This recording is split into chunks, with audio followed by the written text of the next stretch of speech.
Hello, everyone, and welcome to our Data Umbrella webinar. This is our first webinar of 2021. I'm going to do a quick introduction, and then Nick will do his talk, and we'll open it up for Q&A. You can also ask questions in the question tab throughout the presentation, and we'll sort of break whenever it's a good time to break. And this webinar is being recorded. Data Umbrella is an inclusive community for underrepresented persons in data science, and we are volunteer run. A brief couple of things about me. I'm a statistician data scientist, and I have an Master's in Statistics and an MBA from NYU, and I am the founder of Data Umbrella. If you are interested in learning more about what I'm doing, you can follow me on Twitter, LinkedIn, or GitHub. I have the same handle, Reshama S. We have a code of conduct here, and we're really intentional about providing a respectful, welcoming, professional environment. So please make sure that you follow our code of conduct. It's listed on our website. And also this applies to the chat as well. So please be professional about what we post on the chat. So the ways to support our community is, the most importantly, as I said, following our code of conduct. We have a Discord channel. The link is on our website. And so it's a great place to ask and answer questions there. If you want to share events through your community there, that's a good place to do it. And we have, for all of our events, we record them, and we have a list of transcripts on our GitHub repo. So if you would like to help us edit it, feel free to email us. And I also have detailed instructions on how to go about doing that. Another way that you can support us is donate to our open collective. That helps us cover operational costs such as Meetup dues and other operational costs, and we greatly appreciate your support. We are on all social media platforms as Data Umbrella, so the best place to find out about upcoming events is on our Meetup group. All of our events are posted, as I said, on the video library on Data Umbrella. We have a job board as well, and a newsletter which goes out once a month. And we have resources on our website related to diversity, allyship, inclusive language, and more. On our video library on YouTube, we have a playlist for contributing to open source. And so we have, for the libraries, NumPy, scikit-learn, Pandas, and Core Python. There are some videos. So, for those of us in data science, open source is critical, and it's a good way to figure out and learn how you can contribute.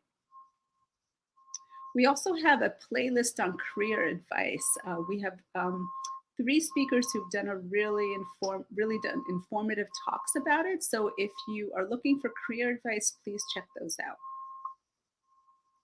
This is just a small screenshot of some of the events that we have on our YouTube. So check it out depending on what topic you're interested in. Our job board is jobs.dataumbrella.org.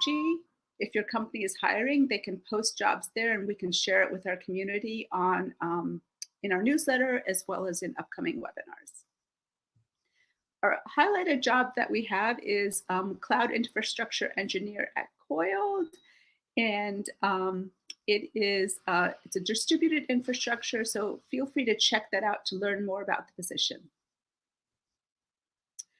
This is just a list of some of the resources that we have on our website. It's open source, guides to using inclusive language, how people can be allies, how to handle burnout, and resources for AI ethics. As I mentioned before, we're on all platforms under Data Umbrella. So depending on your choice, whichever platform you prefer to use, follow us on that platform.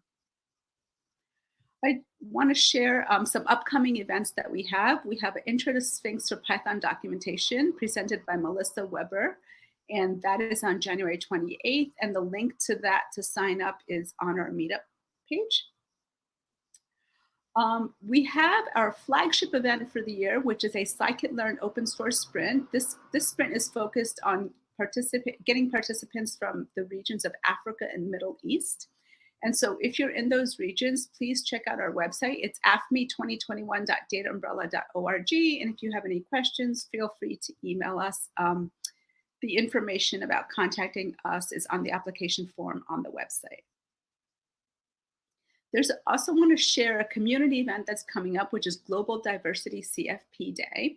And the goal of this event is to provide resources for underrepresented or marginalized groups in tech to submit CFPs and get started speaking at Meetup events and conferences. And there are live streams. There are 6 different live streams for different regions in the world. And there's some great talks and workshops coming out. The website is globaldiversitycfpday.com. Feel free to check that out. And I want to now introduce our speaker for this event. It is Nick Janetakis. And Nick is a developer and sysadmin. He is an independent freelancer, course creator, and hosts the podcast Running in Production. He has hundreds of blog posts and YouTube videos focused on building and deploying web apps, along with development environment tips. I reached out to Nick because using the command line is a really, really useful skill for data scientists. And I think it's really going to be beneficial to people in our community, whether they're aspiring data scientists or experienced practicing data scientists. And you can find Nick, more information on Nick's website, nickjanetakis.com, and GitHub is at nickjj, and Nick is also on Twitter as @nickjanetakis. And with that, I am going to turn the camera and microphone over to Nick. Okay, thank you for the introduction. Let me just share my screen really quick. Do you see anything?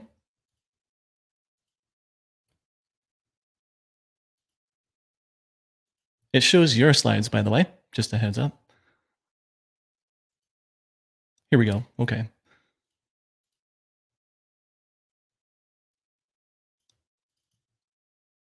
So everyone can see this now, I hope.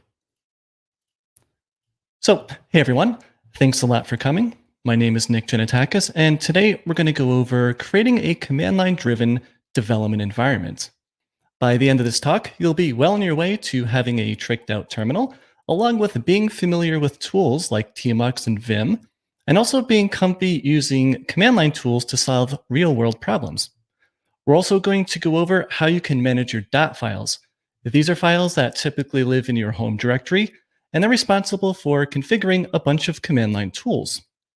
Just a heads up, everything we go over today is going to work on all major distros of Linux, macOS, and Windows 10. In the case of Windows, it will be expected that you're using WSL1 or WSL2, which is the Windows subsystem for Linux.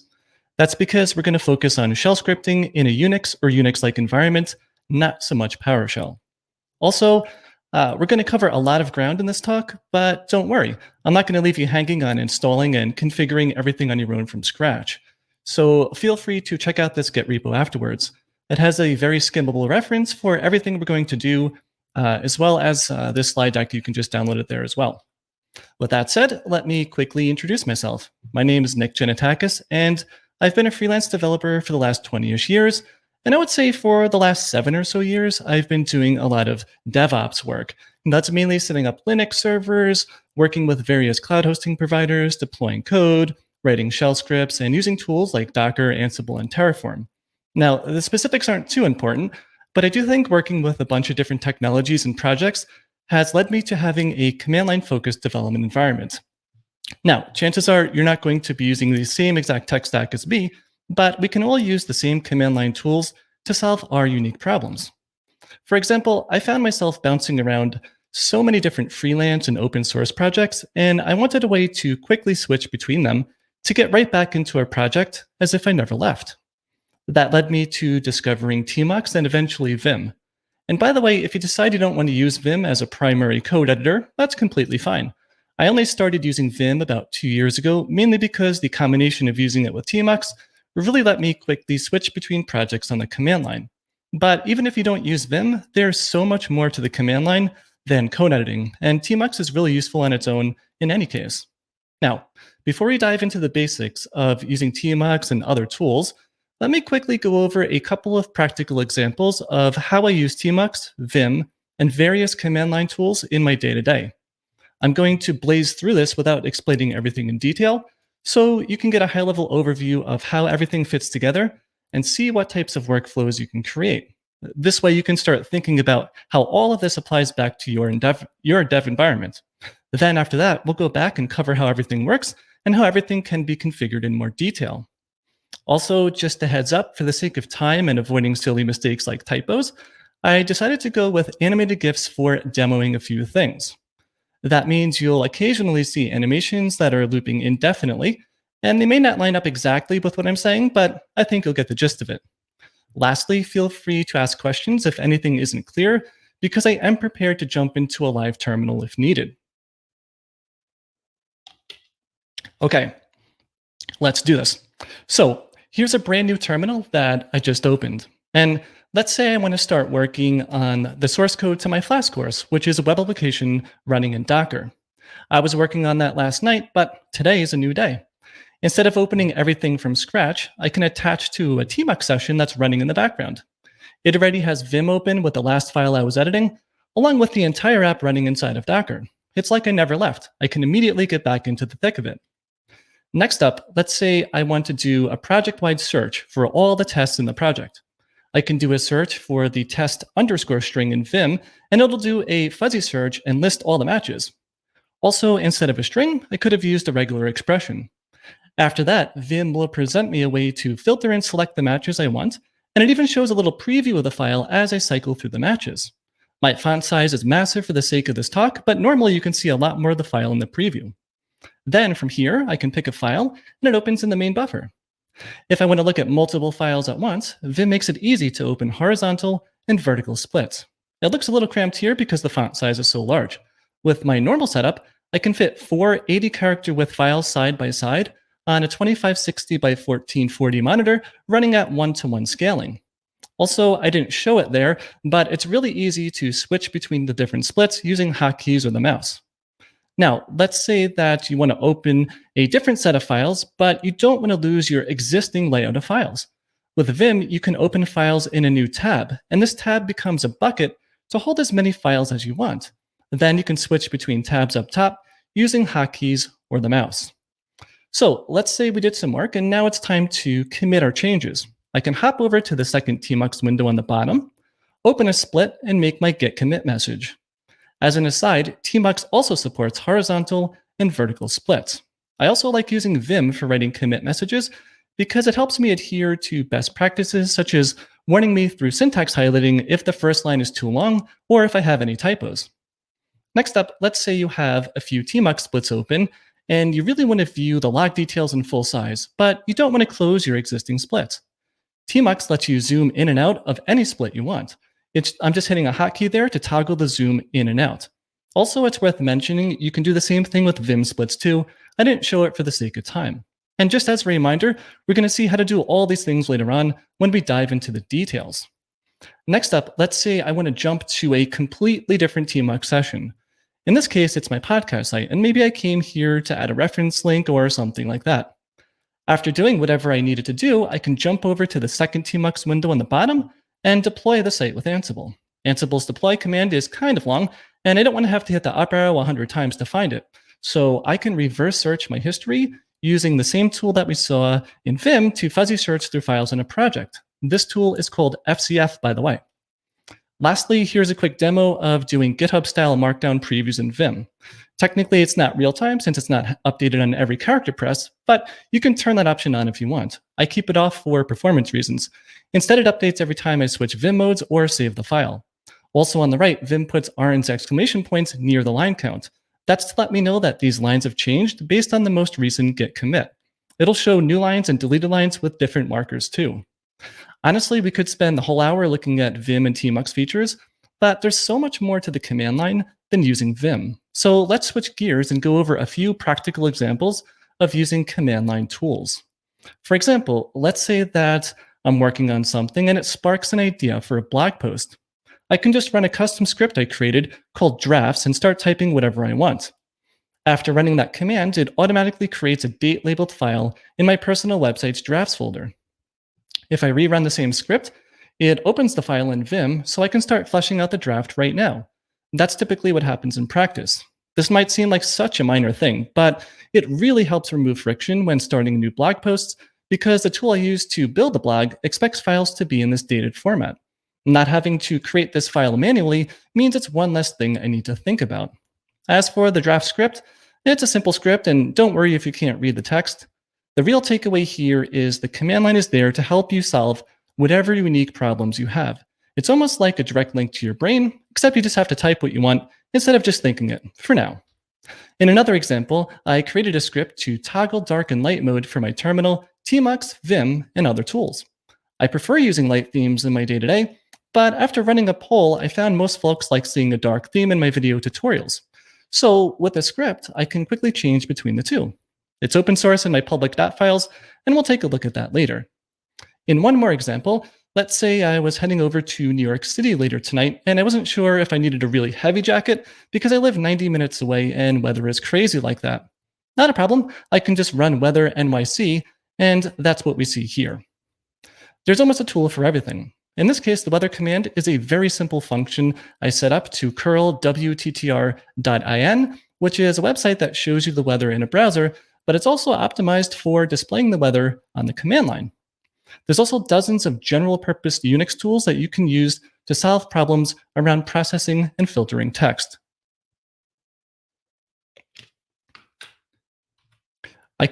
I'm trying to keep this talk focused on workflows and more generally your development environment, but besides using tmux and vim, piping together a few Unix commands and writing your own scripts to solve your specific problems is a huge part of using the command line. It becomes another tool at your disposal. With that said, let's take a couple of minutes and go over one example of doing this. So, imagine if you have a CSV file with a bunch of transactions in it, and you want to extract out information like how much money you generated, but also have an ability to filter the results on specific product names, date ranges, and so on. The CSV file we're looking at here is a simplified version of a CSV that my course platform spits out with a bit of anonymized data. In practice, you'll find payment gateways like Stripe and PayPal supplying you transaction information in CSV files, so this is a real-world use case. As an aside, Vim has a plugin to help view and display CSV data, and we'll go over that in a little bit. But viewing this data isn't super useful. Typically, I want to figure out things like how many courses were sold this month, and have an ability to filter the results by course name and so on. And that begins with removing the CSV headers. Sed stands for Stream Editor, and in practice, it's a very useful tool for doing a find and replace in text, but in this case, we're using it to delete the first line in the file. The 1D part stands for delete the first line. If we swapped out the 1 with a 2, then the first 2 lines would have been deleted instead. One neat thing about the command line is there's often more than one way to do something. If you Googled around for how to delete the first line in a file, you'll find all sorts of different answers, and most of them will probably work. For example, we could have used the tail command and passed in these flags to get the same exact result. Technically, tail is faster than sed on Linux, but it's also slower on macOS by default, at least according to Stack Overflow. Although I find the tail version to be less readable for this type of use case. It's confusing because +1 actually outputs the entire file, so we need to offset what we want by 1, and then there's also differences between using 1 and +1. One takeaway here is you should be mindful of performance, but readability almost always wins, especially if the performance difference isn't worth anything considering. For example, if we had thousands of rows and the sed version finished in 5 milliseconds, but the tail version finished in 3 milliseconds, it doesn't really matter for a script that I run once a month on my dev box. But I will remember what 1D does in sed 3 months from now, which has way more value in the end. As an aside, tail is still a great tool. If we wanted to get the last line or last couple of lines of the file, then tail is for sure the way to go here. You can even have tail watch a file for changes in real time and output new lines as they come in. That could be really useful for monitoring web server logs. But moving on, we're going to use the sed version. And the next thing we'll want to do is filter out a specific column of data. This column is the net amount of cents, and it's the thing we want to sum up in the end. Unix was invented a long time ago, but they made some great design decisions, such as being able to pipe the output of one program as input into another. And you'll also find that text streams are the protocol that most Unix commands use.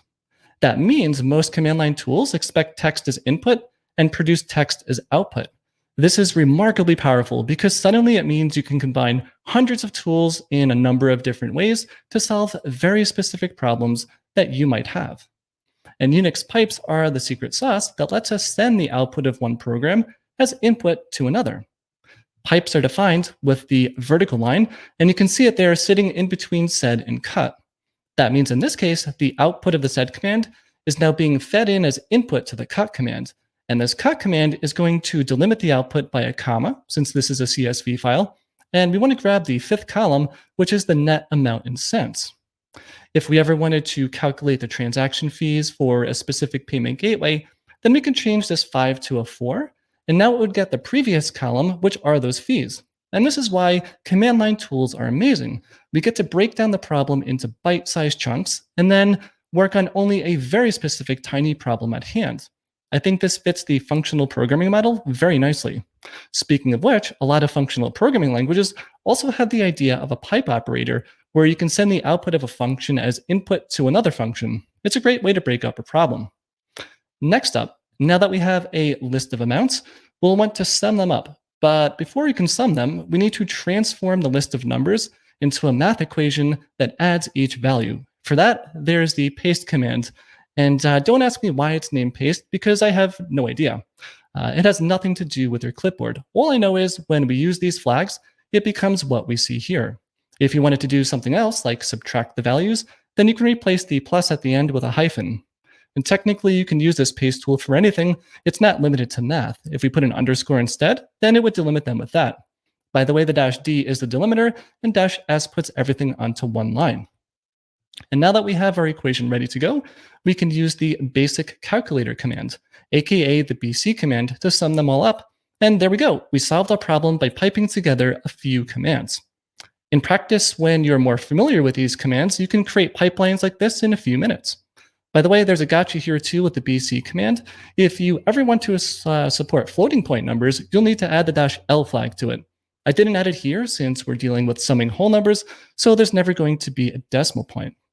Next up, let's filter the results by a specific course by using the grep tool.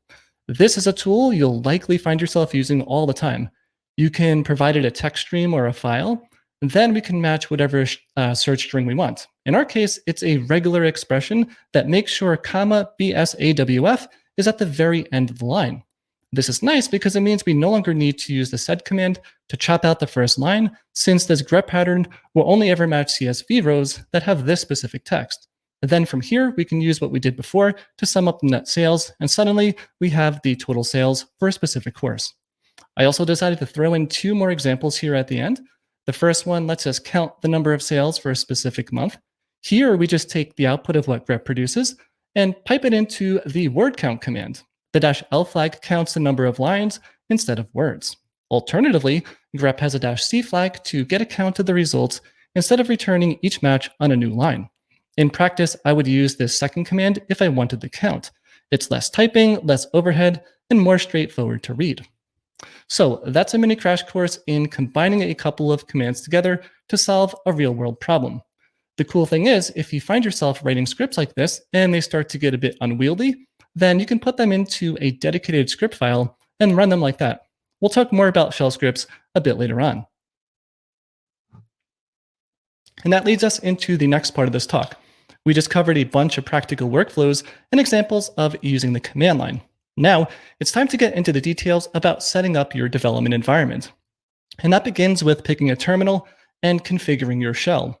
We're going to spend quite a bit of time on this because it's pretty core to your environment. The interesting thing about tmux, by the way, is it gives you tabs, splits, and a way to search up and down a buffer in any terminal. This allows us to pick a terminal that focuses on speed and having the least amount of input latency when you press keys. You can also optimize for quality of life enhancements too, like customizable hotkeys, easily being able to zoom in and out, being able to click URLs, and also have solid Unicode support for displaying icons and emojis. If you're going to be spending a lot of time typing something in the command line, it should feel really good and make you happy while doing it. For example, I'm using Windows, and the Microsoft terminal has really, really low key press latency. It's like night and day compared to most other terminals on Windows. I tried a whole bunch, and the other one that came close was WSL-TTY, but I've gone with the Microsoft Terminal because it's more integrated with being able to easily switch between WSL distros. As for anyone running native Linux, Xterm is a very lightweight terminal and has pretty much the lowest input latency that I've ever encountered on any OS. Also, with a bit of configuration, it hits all the marks for the quality of life improvements. I do run native Linux on a modified Chromebook, and it always amazes me at how nice the terminal experience is. For Mac OS, to be honest, I am not 100% sure since I have no firsthand experience, but I've heard really good things about iTerm too, so I might want to start there if you want to give it a shot. In addition to that, there's cross-platform terminals like Alacrity, which is something you may want to check out too. But personally, on Windows and Linux, I've always used the Microsoft Terminal and Xterm. And I think the takeaway here is it doesn't matter too much on which terminal you pick because tmux brings a lot to the table. So just stack up on speed and quality of life improvements, and I wouldn't worry about too much about having native terminal support for things like tabs, splits, and searching. Next up, it's time to pick a shell, and your shell provides a command line interface to your operating system. It's both interactive and it can be used as a scripting language. Right now, I happen to be running bash, and you can check what shell you're currently running by running echo $0. There's also $shell 2, but this is technically the default shell for your system or user, not your current shell. To help clarify that, another shell is sh, which is the Bourne shell, and it was released way back in 1979. If you're curious, its successor bash stands for the Born Again shell, and that was released about 10 years later in 1989. But just because I'm running bash here doesn't mean I can't use the original Bourne shell. You can run it by running sh. Notice how the prompt changed, and now running $0 returns sh instead of bash. But $shell still returns bash because for my NIC user on the system, bash is set as the default. Typically on modern systems, you wouldn't use sh as your interactive shell in your day-to-day. It's missing very nice to have features like being able to tab complete commands or use the arrow keys to move the cursor around. However, when writing shell scripts, it's often a good idea to target your scripts for the shell since it's the most compatible across systems, although there's not too much harm in targeting bash too because it's available on most Linux systems and Mac OS. We'll talk about shell scripting in a bit, but for now let's focus on the shells themselves. Besides sh and bash, there's also newer shells such as zshell, which is labeled as zsh. Just like bash extended the original Bourne shell, zshell extends bash. Personally, I'm not a huge fan of it, but it's not because it's bad or I have anything against it.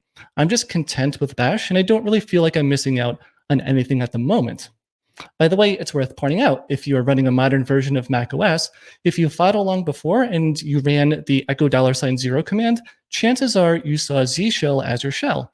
That's because Mac OS made it the default shell in the Catalina release back in 2019. But even so, bash is still available to be run on Mac OS. Next up, there's fish, which is an even more recent shell, and it stands for Friendly Interactive Shell. Unlike zshell, fish is not compatible with sh or bash because the creators thought certain design decisions from back in the day were poorly designed, so they went their own way. Honestly, this shell isn't for me, mainly due to that lack of compatibility, but it might be okay for you. It has a lot of the out-of-the-box features like auto-suggestions, but you can also get that to work with other shells too. It just takes a bit more effort. With that said, at least now you know these options exist. We only have so much time here, so we can't spend a ton of time breaking down the pros and cons of each shell, but overall, your shell is there to make it a pleasant experience to use your system from the command line. If you're curious, now you can Google for things like bash versus zshell versus fish, and you can make an informed decision. Just be aware that this is an excellent topic to get lost in yak shaving or bike shedding. In other words, you can spend a lot of time here and not wind up with a lot of gains. The real gains come from learning how to create tools that help you solve your exact problems and getting comfy with workflows that let you do whatever you need to do quickly. It's not a life or death decision either. You can always switch your shell later on without too much fuss. So that's a basic rundown of shells. Since I happen to use bash, let's go over how I have it configured. Although in a lot of cases, even if you plan to use zshell or fish, most of what we're about to cover still applies. Most shells have a few config files in your home directory. With bash, you'll have at least the bashrc file and maybe a bash underscore profile too. In my case, I decided to rename my bash profile to profile so that it'll work with any shell. Although technically this profile file has one line in it that's specific to bash, so it's not entirely portable across all shells. With that said, let's take a look at this file. Just a heads up before we get into this, I'm only going to be showing a few lines at a time, so it's easier to talk about. This entire file, along with all of my config files, are in my .files repo on GitHub, and we'll cover that near the end. As for this profile file, it runs once when you log into your system, so it's a good spot to put things that don't change very often. For example, I modify my path here so that any executable scripts or binaries that exist in my home directory's .local/bin directory are available to run without supplying the entire path. That's how I ran that draft script from before. It exists in my .local bin directory, and I can run it like any other command that's already on my system path, like grep, ls, and some other commands that we took a look at before. This is also where I like to set system defaults for certain tools that I use. The editor variable controls which text editor to open. For example, if a tool needs to open a text editor, it opens Vim by default due to this being set. The editor variable is a standard, so a bunch of tools know how to read from it. We saw that before when I wrote a git commit message, get new to open Vim due to this setting. You can also choose to set your own variables here if you want. I really like this pattern because it means your settings are stored in one spot. If 10 different tools decided to open your default text editor, it means you only need to change this variable in one spot if you wanted to use something else. Next up, there's a bunch of configuration to use syntax highlighting in certain tools like less and man. The man command opens a reference manual for many different tools. For example, if you run man grep, it'll open the manual for grep. This is a good way to learn about a specific tool. You can also see there's syntax highlighting. Without setting those environment variables we just saw, this would be all one solid color, which in my opinion is a bit harder to read. Lastly, this line does the $0 trick we did before to see what shell we're running. And even if we're running bash and we have the bash rc file present, it sources that file. Sourcing it basically means running the script, and any shell-related changes will take effect in your current shell. If you are running a Z shell or fish, you would want to modify this for whatever shell you're using. Next up, let's take a look at the bash rc file. For the sake of time, I'm going to try to keep things brief rather than go into the gory details of everything.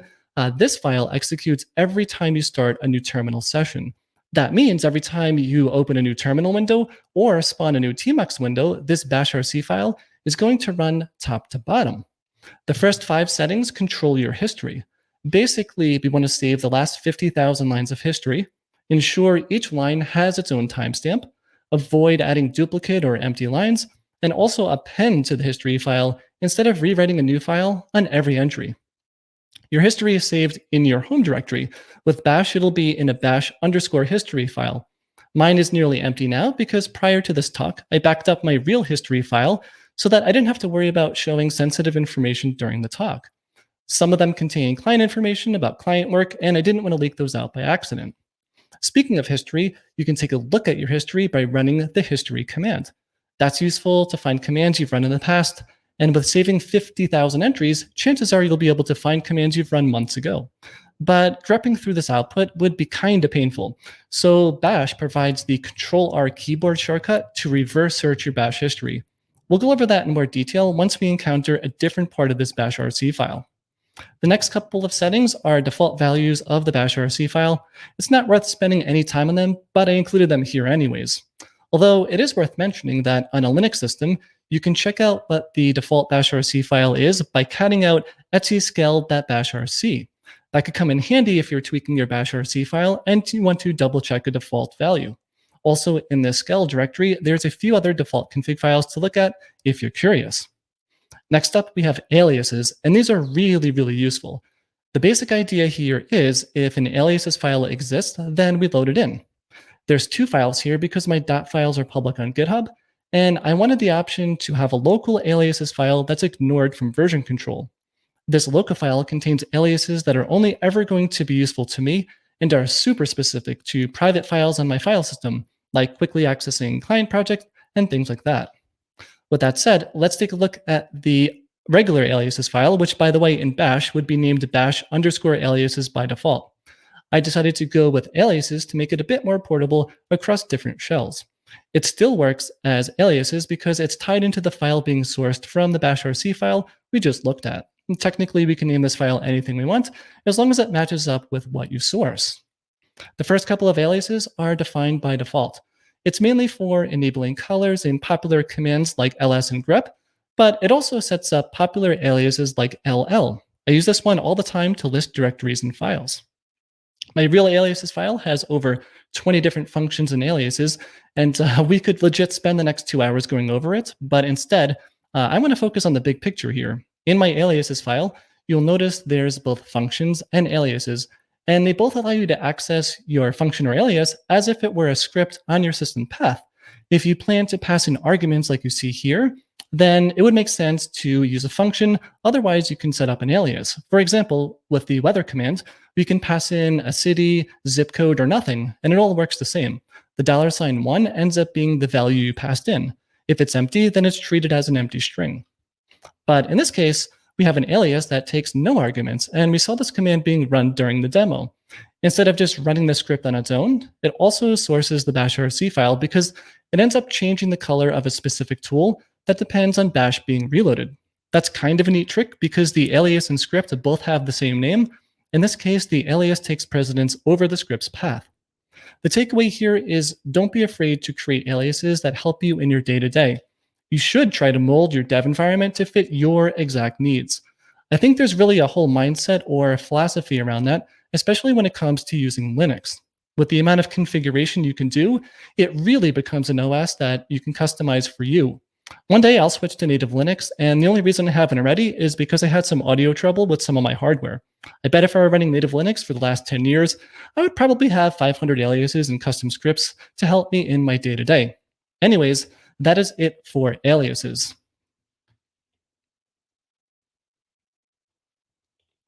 The next part of my bashrc file is related to the prompt, and we haven't really gone over that yet. So let's quickly do that before we see how it's configured. My prompt doesn't look like the bridge of the USS Enterprise, and this really comes down to personal preference. I very much prefer a minimal prompt that gets out of my way and lets me focus on the commands I'm running and the output of those commands. But I do like to see some information in my prompt. For example, as we saw earlier, if you're in a Git repo, it will show the branch name, which I find to be quite handy. Beyond that, I also like to see the current directory of where I am, since that's important information as well. Also, if I SSH into one of my production servers, I like to configure the prompt there to be read to remind myself that I probably shouldn't copy paste commands from the internet here or start running a bunch of commands without thinking. I don't drink much, but if I did, seeing this red prompt would be a last resort reminder to hopefully prevent myself from deleting a production database in a drunken rage. One takeaway here is all of these command line tools are super configurable. If you don't like my basic prompt and you'd rather have a more busy prompt with emojis, rainbows, and seeing your battery life or hard drive space on every line, that's totally cool, and you can do that. I've linked to a few resources in the Git repo on projects that help you customize your prompt in different ways. With that said, let's see how to configure your prompt, aka your PS1, which stands for primary prompt string. The syntax looks like total insanity, and it kind of is, but there is a silver lining. Once you have it set up, you never have to worry about it again until you get bored and want to change things around. We can spend an hour here easy, but let's go after the low-hanging fruit. Bash provides a bunch of special characters such as \u and /h. These are special variables that translate to specific things. In the case of /u, that's your username, and /h is the host of the machine. In my case, my username is Nick, and I named my computer Kit. If you're old enough to remember Knight Rider, you'll get that reference. There's also the /w hidden amongst a sea of backslashes. That's the current working directory, which is /temp in this case. There's a number of other special variables that you can use too, and a lot of them are related to dates and times, and I've dropped a link to the bash manual in the references if you want to check that out. Now, besides those special variables, most of the other characters in this PS1 are related to outputting color. These are called ANSI escape codes, and it's kind of where the insanity begins. It's not that it's a terrible system, it's just that it requires a lot of escaping and also resetting colors back to the default color if you've picked a different color. That's why you see a few 00 entries. That's the reset code. As for picking colors, if you Google around for an ANSI color chart, you'll find a bunch of examples. I usually go to Wikipedia for it, but that has too much to show in one slide, so I made a more readable chart. Here we can see a list of valid colors. FG is foreground and BG is background. If you remember, my username and host was green, so that would be foreground color 32. And if we go back to the previous slide, here we can see 32 being set for the username and host. We can also see that 34 is set for the working directory, which is blue. That's the /temp. And if we jump back to the chart again, here we can see that 34 is blue. Now, there is a variation of these colors called bright mode.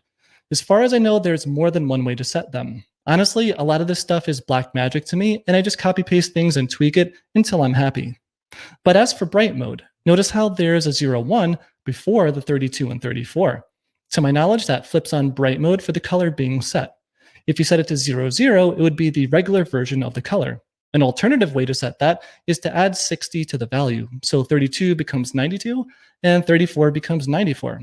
Keep in mind, not all terminals and themes are created equal, so you may see different results depending on what you use. But here's a modified chart to show how bright colors look using Xterm with the default theme. Also, my prompt only modifies the foreground color of text, but you can set the background color too. I'm going to leave that one up to you if you want to research it. You'll be able to find lots of copy-pastable examples if you Google around.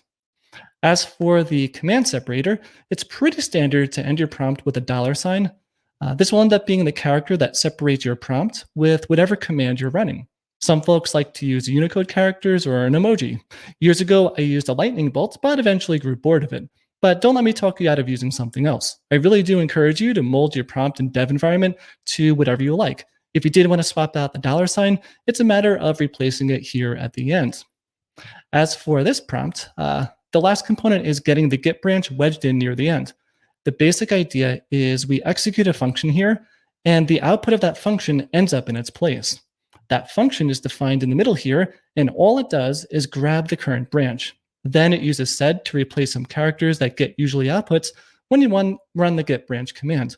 Also, if the command fails, we redirect all errors to dev null, which means if we're not in a Git repo, we end up with no output, which is exactly what we want. Honestly, it's not too important to go through this function in detail. I'm pretty sure I grabbed it from Stack Overflow like 7 years ago, and it still works great.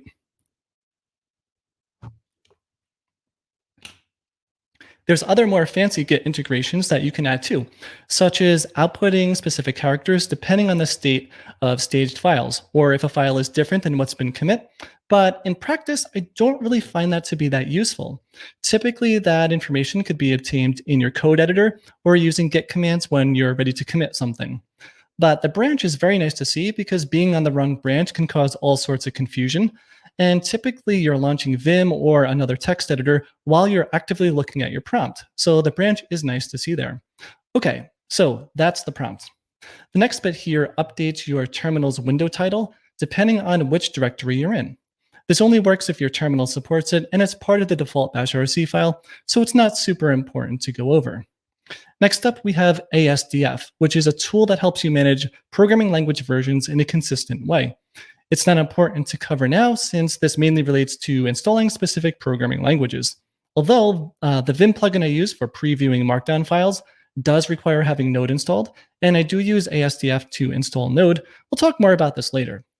Next up, there's FCF, which is a command line fuzzy finder. We saw this in action during the demo when searching through a project in Vim, as well as the command history. This tool replaces the behavior for reverse searching your history and makes it a lot better. Searching your history is an important part of using the command line, so let's spend a minute or two going over how to do this and how FCF improves the experience. When you hit Ctrl-R in Bash without FCF, you'll get a menu that looks like this. The basic idea is you can start typing the first few characters of any command, and it'll start showing you matching commands you've run in the past. In this case, I'm searching for the characters BS. If there's multiple commands that start with these characters, then you can cycle through them by hitting Ctrl-R as many times as you want. It's called a reverse search because it returns the last command that matches. In other words, it searches your history in reverse. This is one of the most useful things ever. It sure beats hitting the up arrow 42 times in a row to find some command you ran 3 days ago. I probably use this feature 100 times a day. You can pick the command you want to run by hitting enter, and it'll populate the command for you. So in the above case, all I did was hit Ctrl-R, searched for the BS characters, and then hit enter. All in all, something like this takes a second or two to use. It's really practical. By the way, you can also cancel your reverse search by hitting Ctrl-C if you don't want to pick anything. Now, when you use FCF, Control R is still available to run, except now it looks like this. Then as you start typing, it narrows down the search in real time. In this case, only commands that contain the C character are returned. It's also a fuzzy search, meaning if instead I searched for the L character, it would have found the second match since clear has an L in it. It ranks them based on what it thinks is the best match, and it's very good. I would say probably 99% of the time, it picks the command I want after typing a few characters, and that's even going through thousands of files. In the 1% case where it fails, it's no biggie. I just type 1 or 2 more characters, and it always finds it. After hitting enter to pick the item, it'll inject the command into your prompt, and then you can choose to run it. You can also hit Control-C to cancel the selection, just like the regular Control-R. FCF can do a lot more than search your history too. You can use it to search your process list and more. To be honest, it deserves its own 45-minute talk. It's a really, really useful tool. But now that we know how to search our history efficiently, let's go back to the bashrc file. We saw these lines a few minutes ago. This controls enabling and configuring FCF. The bottom line enables FCF, and the 2 optional lines above it configure it. FCF supports both dark and light themes, and you can also customize the colors however you see fit. But the line above that is a bit more interesting to talk about. It configures FCF to use a tool called ripgrep instead of the grep tool when it searches for matches. Ripgrep is a much faster version of grep. Although in practice, I do use grep on the command line because it's fast enough. But fuzzy searching is pretty demanding, and I find ripgrep's speed boost to be worth it. It narrows down search results pretty much as fast as you can type, even with thousands of files. This is important because the Vim plugin for FCF will use ripgrep when searching for files to open or searching your project for specific text. During the demo, I ran the rg command, which uses ripgrep under the hood and fed the result into FCF using a Vim plugin. Installing ripgrep is easy because every major operating system has a version of it in its package manager. But I recommend holding off on installing it right now because there's a couple of other tools covered in my bashrc file that we'll want to install, and it's going to be a lot easier to install them after we talk about dotfiles, since that's all documented in one spot. And finally, there's a bit of configuration in my bashrc file related to WSL2 and WSL1. This mainly sets up an X server display so you can share your clipboard or run graphical apps between WSL and regular Windows. I don't want to spend a ton of time on this one, but if you're using WSL, the reference has a link to a video that goes over this in more detail. So that's how I have Bash configured. I know, it was a lot to take in, but we just condensed multiple months of research in about 10 minutes or however long that took. Now, before we get into using tmux, I do want to cover one last thing that's important when writing your own scripts. When writing shell scripts, you might have seen something like what we see here. This is called a shebang, and it's the first line in the file that starts with pound, ! Followed by a path to some type of binary, such as sh, bash, or any programming runtime that can be called from the command line. You may have also seen this style of a shebang, which technically works on most systems, but it's considered to be less portable. It's less portable because the bash binary might not exist in /bin on some systems, whereas user bin env exists almost everywhere. I tend to use this style unless I made a mistake and used a less portable version by accident. Speaking of portability, remember when we talked about using sh instead of bash for scripting?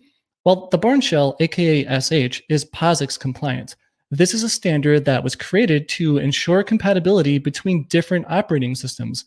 To write a POSIX compliant shell script, you would reference sh instead of bash. In practice, I try to do that, but sometimes you really need the extra features provided by bash, in which case I would use bash without giving it a second thought. Honestly, we could spend 2 hours going over the subtle differences between the two, so let's just leave it at that. You can always Google for the differences later. With that said, I think one of the best ways to learn something is to see fully working examples. So I've dropped a bunch of links in the references to a number of scripts I've open sourced over the years to help me in my day-to-day.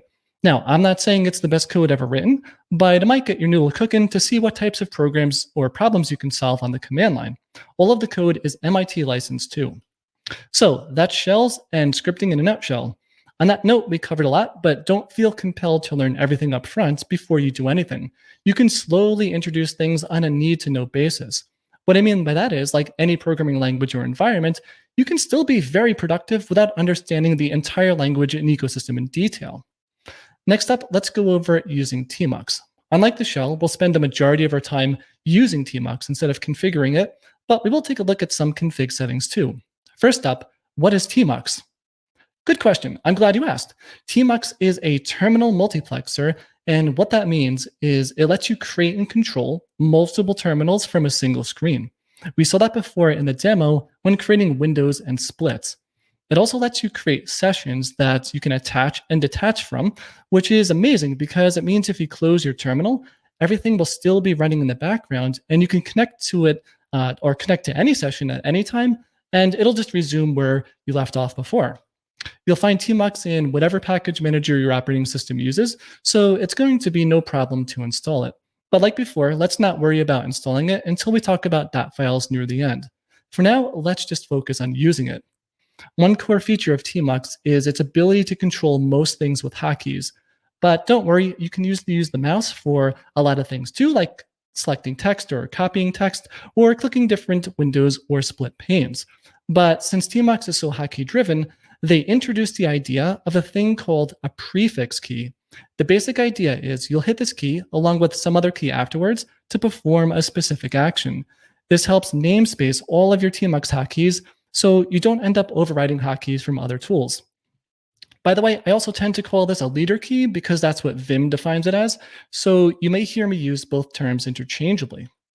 By default, it's bound to control B, which in my opinion is a bit funky to hit, so I've remapped my prefix key to be the backtick. That's usually under the escape key or to the left of the 1 on a standard keyboard. In practice, you'll find a lot of folks use this key. It's pretty easy to access and you really type it in your day-to-day. And when you do need to insert a backtick somewhere, then you can just hit the key twice. It's not really a big deal. Throughout the rest of this section, I'll always reference hotkeys with the word prefix instead of using the backtick directly, since you could in theory be using a different key. By default, when you open a terminal, tmux is not going to be running. We need to run it manually by running the tmux command. After running it, you'll know you're inside of tmux because you'll see a status bar on the bottom of your terminal. Out of the box, this status bar is going to look different than what we see here, but we'll go over how to configure that a bit later on. I made mine pretty minimal to maximize usable space while giving me just enough information I care about. From here, we have access to a bunch of tmux goodies. For example, if you hit prefix C, you can create a new window. Notice on the bottom, we have 2 windows now instead of 1, and both of them are named bash because that's the shell I'm running. So let's say we opened a couple of windows like we see here, and it starts to get confusing because we're not sure what's running in each window. Well, if you hit prefix comma, tmux will bring up its command mode, and now we can rename the window by typing in whatever we want with a new name. You can also switch to a different window by hitting leader 2 or whatever number you want to switch to. The window you're currently looking at will have a star next to it, which makes it easy to identify at a glance. By default, tmux will order windows starting at 0, but in my tmux config, I changed it to start at 1 because in my opinion, it's a lot easier to hit backtick 1 rather than backtick 0. Also, if you have mouse mode enabled, you can click any one of those windows on the bottom to switch it, and yep, I do have mouse mode enabled in my config. Can everyone read that? Yeah, just kidding. So as an aside, I'm not trying to cover every tmux feature here. There's other ways to switch between windows too, but I'm trying to focus on what you might use in your day-to-day. tmux has this help menu that you can bring up with prefix ? To learn all about its different binds. And that's kind of what we see here. The funny thing is I zoomed out to try to fit all of this in one screenshot, but there's still 5 lines above this.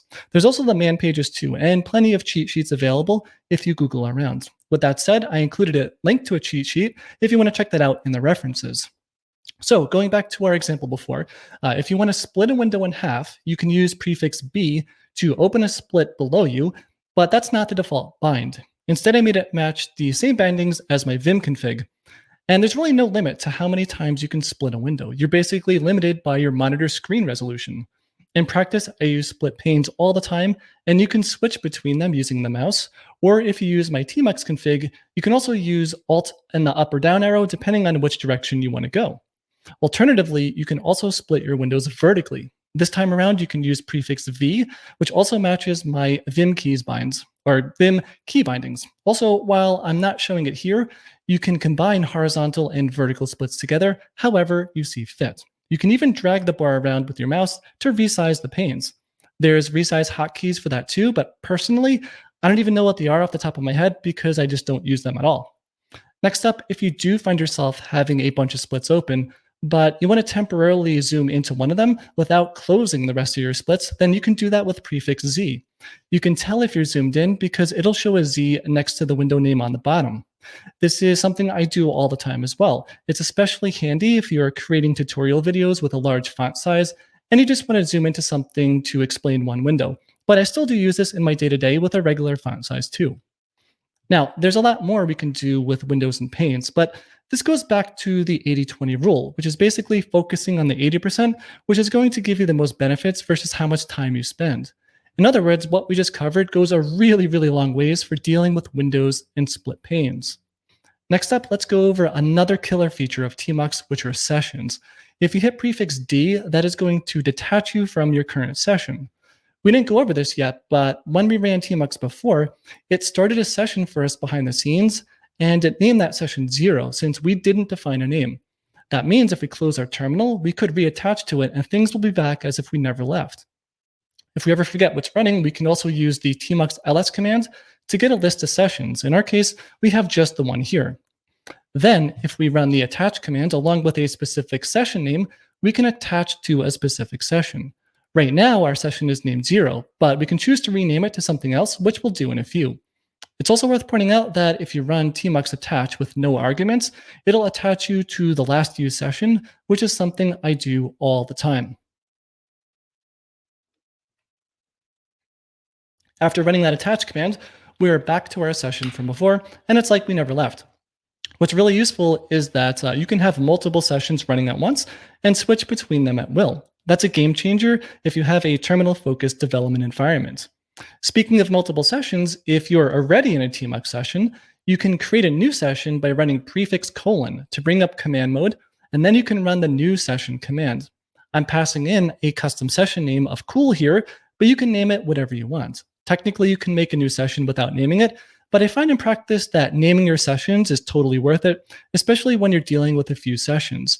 As for this animation, right after the session is created, we can see that we're put into a new session with only one window, but our old session is still running in the background.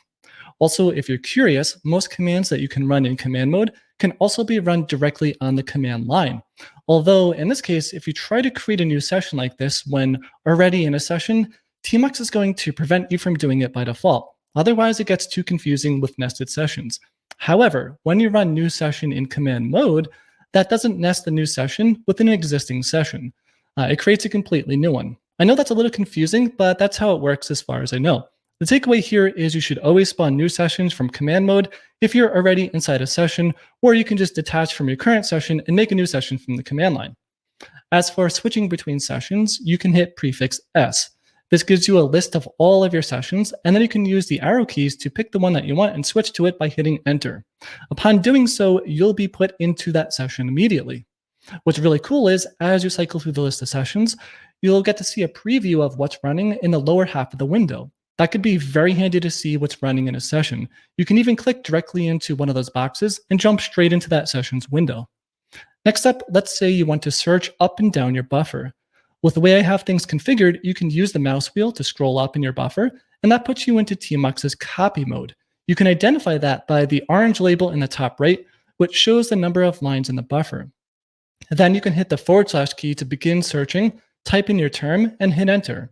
From here, tmux will highlight all the matches, and you can press MN as in Nick to jump to the next match, or Shift N to go in reverse. This is what I meant by tmux supercharging your terminal. Suddenly we can do all of this with any terminal. Now, with the way I have things configured, if you select any text with the mouse and let go of the mouse button, it'll copy that text to your clipboard. That's due to using a tmux plugin called Yank. You can even use the mouse wheel or the page or up-down keys to quickly select a bunch of text that is multiple pages long. Copy-pasting text is a pretty common thing to do, so I'm sure you'll be using that one once in a while. I know I do.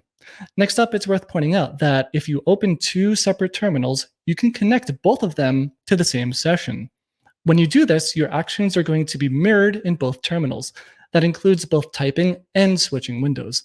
By default, tmux will also resize the viewport of both terminals to be whatever the smaller one is.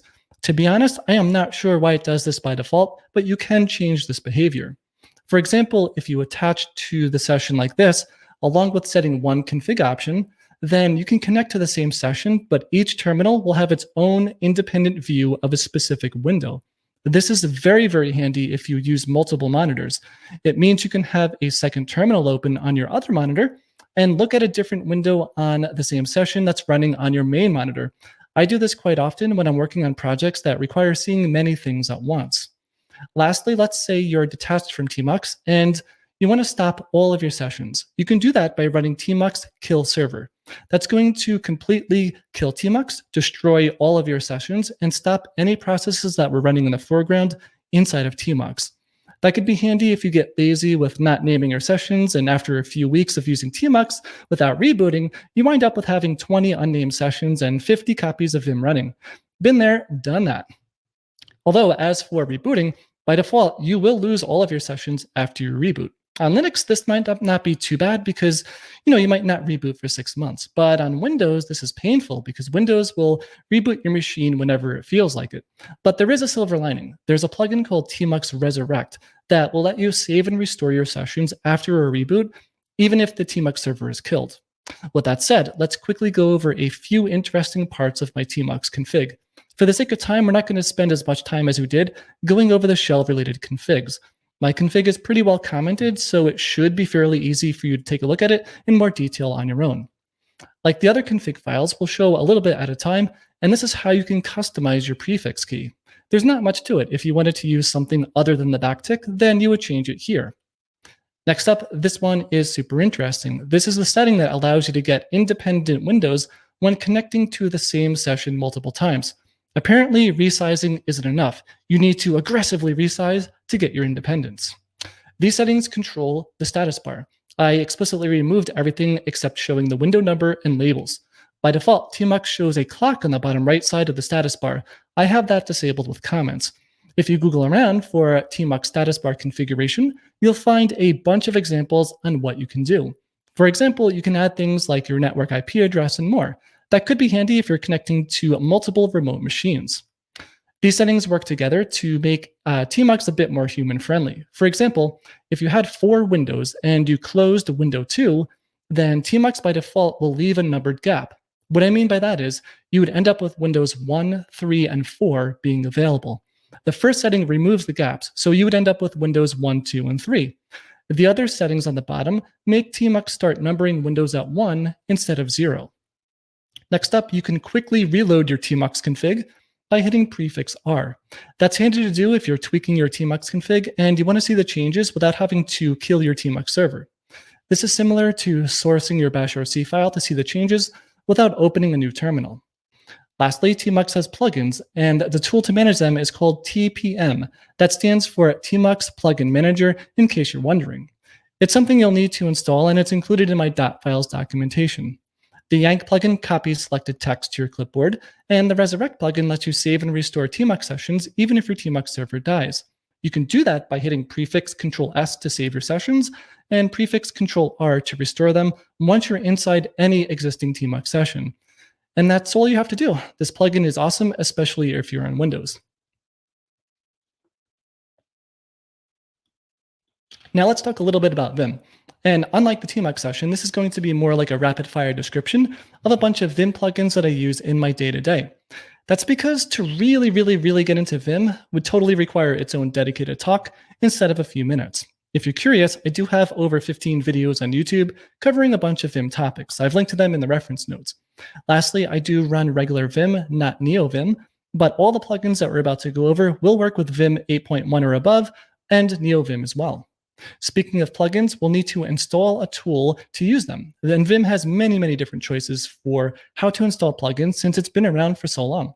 The one I use is called Plug, and you'll see how to install it once we get into the .files section. None of these plugins are in any specific order, but let's start with the ones that we've seen during this talk. Also, the code snippets you see here are straight from my Vim config file. As for FCF, it allows us to fuzzy search files, git commits, and more. It's one of my favorite plugins. Fern allows you to quickly visualize your project's directory structure, and it makes it really easy to rename, copy, or delete files and directories. It even supports bulk renaming files in a Vim buffer for doing complex renaming. This could come in really handy if you want to reorganize how you label media files or whatever you might be doing. Next up, Signify is a super efficient plugin for displaying Git changes like what we saw during the Markdown preview demo. That's where we saw the orange exclamation point. It also uses a green plus symbol for new lines and a red dash for deleted lines. Then for previewing Markdown, I use this plugin. It's labeled as being for NeoVim, but it still works with the Vim 8.1 or above. This is the plugin that requires having Node installed. Also, we saw this plugin display Markdown that looks like GitHub styles, but you can very easily change that by swapping a CSS file in case you happen to be using GitLab, Bitbucket, or you just want your Markdown style differently. For CSV files, there's not much to say about this one other than it works really well. By the way, I have about 20 other plugins related to syntax highlighting for all the different tools and languages I use on a regular basis. That's one of the reasons why I really like Vim. It lets me use the same tool for everything. Multi-snips and Vim snippets really help with providing shortcuts for inserting code. Most editors have some type of snippet support, and these work really nicely in Vim. As for this other plugin, it tells Vim to automatically pop up its code complete window while you type. Now, if you've ever used Sublime Text, it makes it very similar to how you can autocomplete anything you've typed in any open buffer. The cool thing about this one is none of these plugins require running a language server if you happen to know what that is. This is more for a lightweight approach to get useful, but not hyper-intelligent autocomplete that's context-aware. Moving on, this one lets you zoom in and out of splits in Vim, just like you can with tmux. This comes in very handy if you're someone who likes to open a bunch of splits. Now, all of these plugins work together to serve the end goal of making it easier for you to find, search, and replace text. I use these all the time, especially the Visual Star and Vim grepper plugins. There's a 30-minute video linked in the references that goes over how to do various find and replace workflows in Vim. It ranges from searching for a character in one line to doing a regular expression-based find and replace across multiple files. Lastly, there's two themes that I really enjoy using. Both of them have very good syntax highlighting for many popular languages, including Python and R. I used OneDark for all the screenshots in this talk, and I typically use it when recording videos, and then I switch over to OneLight for personal use. Prior to that, I used Grevbox for almost 2 years, and I still really like that theme, but like most developers, we get bored of themes over time, so I like to mix it up, but I could see myself switching back to it in the future. Besides plugins related to syntax highlighting, there's still about 15 or so plugins that I didn't mention, which are still worth using for very specific things. Now, I don't quite have 200 plugins, but I would say I have about 45 or 50, and I do use them on a regular basis. I'm very protective of which plugins I add, and I also focus on keeping things as efficient as possible. That means not using plugins that introduce typing delays or other hitches. With that said, all the plugins I use are listed in my vimrc file in my .files with a one-line comment explaining what each one does. And that's going to wrap things up for Vim. So now let's talk a little bit about .files. We've already seen a few, such as the profile, bashrc file, and tmux config files. When it comes to configuring user settings for command line tools, it is very common to put them into various .files. It's not a guaranteed rule, but most command line tools will use files that begin with a dot for its configuration. And there's three main places where they might exist. Some tools will write out their config files into your user's home directory, which is what we saw before with the bashrc file, tmux config, and a few others.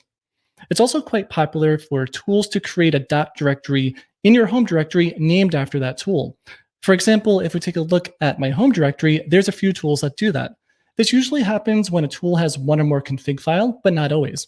Sometimes a tool will place a bunch of config files unrelated to its configuration, along with its configuration, all in one spot. It's also pretty popular for tools to place their config files within their own directory, within the .config directory, inside of your home directory. That's a lot of directories. This is a newer standard based on something called the XDG Base Directory Specification, which is linked to in the reference notes if you want to learn more about conventions around where certain files should live. And that's what we can see here. If I happen to write any scripts that need one or more config files, I always use the .config directory since it's a standard. So that's how configuration is mainly handled, but I sort of simplified where I store my individual .files to make the previous slides easier to read. In reality, most of my files are symlinked to a separate directory that's contained within a Git repo. You can see that here with the arrow pointer, which is a symlink. Symlinks are references to another file or directory. You can sort of think of them as shortcuts if you're coming from the Windows world. Now, they're not specific to files, but they're often used together with files so that you can save your files in one centralized location and then symlink them to wherever they need to go in your home directory.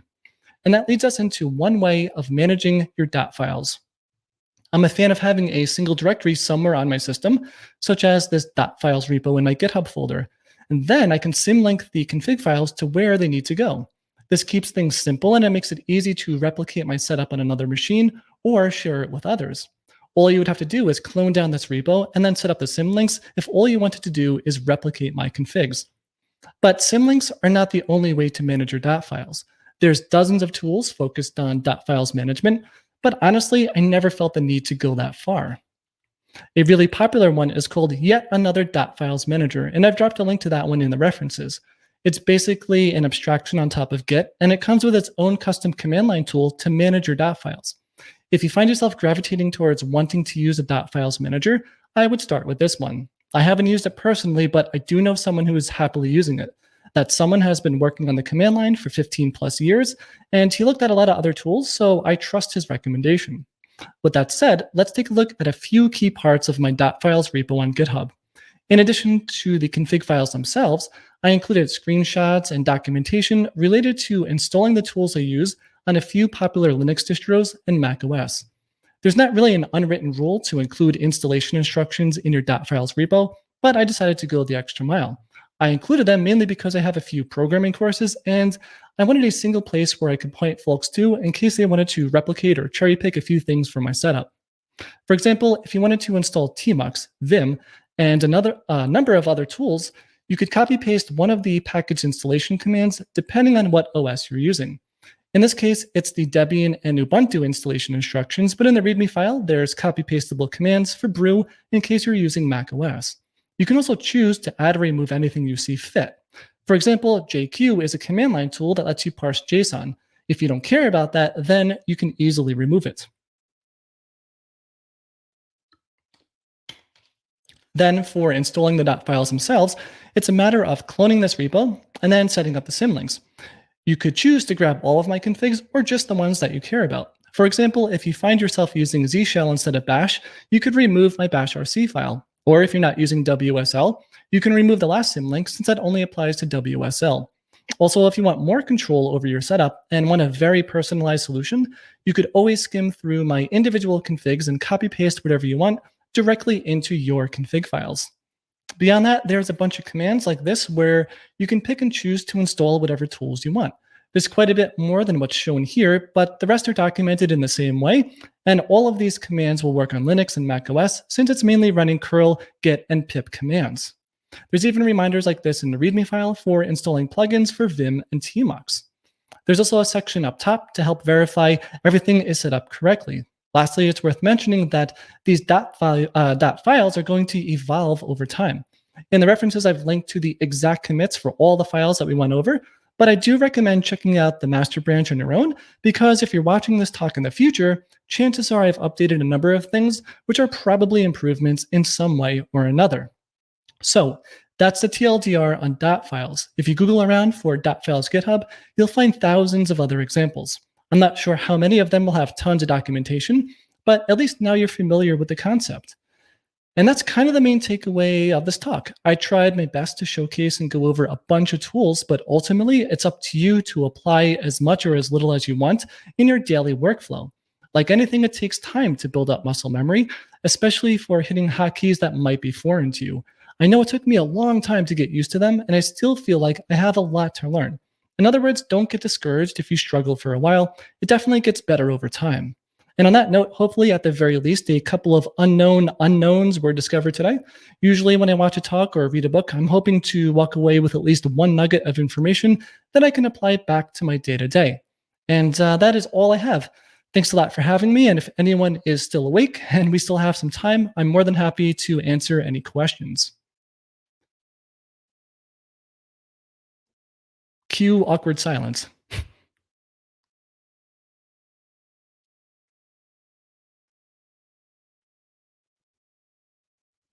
Not really sure what I need to do beyond this point. Oh, can you hear me now? Okay. If anybody has any questions, please feel free to post in the chat or in the Q&A. I want to thank Nick for his presentation. Yeah, that was a lot of great information. I did have a question for you. There are a number of different, these are called, Vim is called a terminal editor, right? There's a number of different ones. What are your thoughts on some of the other ones? Okay, by the way, this is a little bit weird. You're actually coming through on headphones sitting on my desk instead of the one in my ear. So I can barely hear you, but I'm pretty sure you asked me like how to compare different terminal emulators. Like what's the difference between using Xterm and Alacrity or Kitty or like 50 other ones? It really comes down to preference, right? Like tmux really helps you out when it comes to using different features like splitting windows and panes and searching. So I just try to really go for the terminal that is basically the fastest. And the ones listed in that other slide were kind of the ones that I prefer, but you can always just Google around for, like Alacrity versus Kitty versus Hyper or whatever terminal that you want and check out its features. Okay, great. Somebody is asking a question on chat. Can we review the video? If you're referring to this video, yes, I will post it pretty soon on the Data Umbrella YouTube. Hold on. Sorry to interrupt. This is crazy. Like I can't hear you at all. So I'm going to switch over to different headphones. Okay.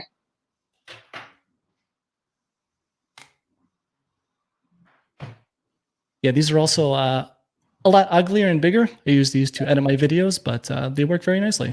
Can you hear me now? Yeah, much better. Okay. All right. Yeah, so reviewing the video will be posted pretty soon. And we'll send an announcement. Somebody else says, I really enjoyed learning about tmux as an unknown unknown. Thanks for the informative talk. Yes, and actually, for tmux, I wrote up I have like a written up thing that I did when I was taking the FastAI Deep Learning course. And so I can share that as well. But yeah, tmux is very, very, it's really, really useful, I'd say. Yeah. Yeah, it's one of those tools where it's like, until you realize that it exists, you're like, how to live my life without that? Yeah, it is. I mean, let me just see if I can find it pretty quickly. It certainly was very, very popular. No. Yeah, if anybody has any other questions, feel free to ask now while Nick is available. Yeah.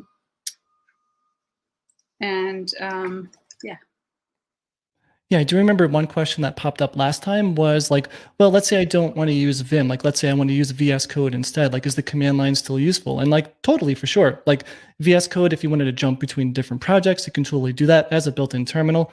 Like, the real takeaway is just using the command line in general, right? It's not tied to specifically using Vim. Right. Okay. That's great. And I guess the other thing is maybe this is a good time to share your YouTube channel. Do you want to share that in the link, Nick? I don't even have that chat open. I can't even bring it up. Otherwise, it's going to like interfere with some things here. But I can search YouTube. Is it? Yeah, right. If you just search for my name, it's there. Well, I hope. There might be other Nick Janetakis out there, but no, it's true. You have 10,500 subscribers. Is that right? Yeah. Okay. Do you have a custom URL for your YouTube?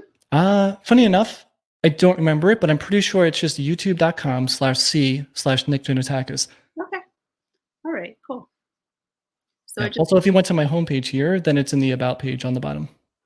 Okay. Cool. Yeah, there's a lot of helpful stuff there. Okay, so if there are no other questions, we're going to complete the webinar. Once again, thank you so much. Sure, no problem. Nick. Yeah. Also, one heads up about that YouTube channel. There is a Vim and tmux playlist, so if all you care about is that, then I would check that out. Wonderful. Cool. All right, thank you. Yeah, no problem.